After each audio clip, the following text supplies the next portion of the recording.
Big boss मराठीच्या घराबाहेर पडल्यानंतर रुचिता जामदार हिने बिग बॉस मराठी या शोवर अनेक गंभीर आरोप केले। बिग बॉस मराठी या शोने मला जाणून बुजून निगेटिव्ह दाखवलं, मी चांगलं वागायला गेले तेव्हा मला शो मधून बाहेर काढलं। इतकंच काय तर शोचे होस्ट रितेश देशमुख यांनीही कधीच मला माझी बाजू मांडण्याचा चान्स दिला नाही। घरातील इतर सदस्यांना बोलण्याची संधी मिळाली, मात्र माझ्यावर नेहमीच हा अन्याय झाला। त्यामुळे बिग बॉस हा रियालिटी शो आहे तर रिअल का दाखवत नाहीत असं म्हणत रुचिता जामदार हिने बिग बॉस मराठीवर अनेक आरोप केले होते।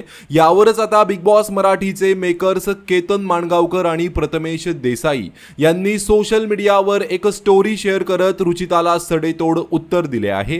केतन माणगावकर यांनी त्यांच्या इंस्टाग्रामवर एक स्टोरी शेअर करत म्हटलं आहे, चुका करणे ही प्रकृती, चुका सुधारणे ही संस्कृती, स्वतःच्या चुकांचं खापर दुसऱ्यांवर फोडणं ही विकृती, बाकी कर्मा इज रिअल असे म्हणत त्यांनी रुचिताला सडेतोड उत्तर दिले आहे।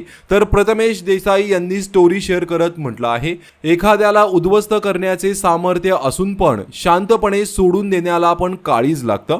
तर बिग बॉस मराठीची माजी स्पर्धक जान्हवी किल्लेकर हिने देखील रुचिताला बजावून सांगितलं आहे, बिग बॉस मराठी आणि रितेश देशमुख सरांवर काही आरोप केले तर मी शांत बसणार नाही आणि सहनही करणार नाही। तर या संदर्भात तुमची काय प्रतिक्रिया आहे? रुचिता चूक की बरोबर? तुम्हाला काय वाटतं? कमेंट करून नक्की सांगा। धन्यवाद।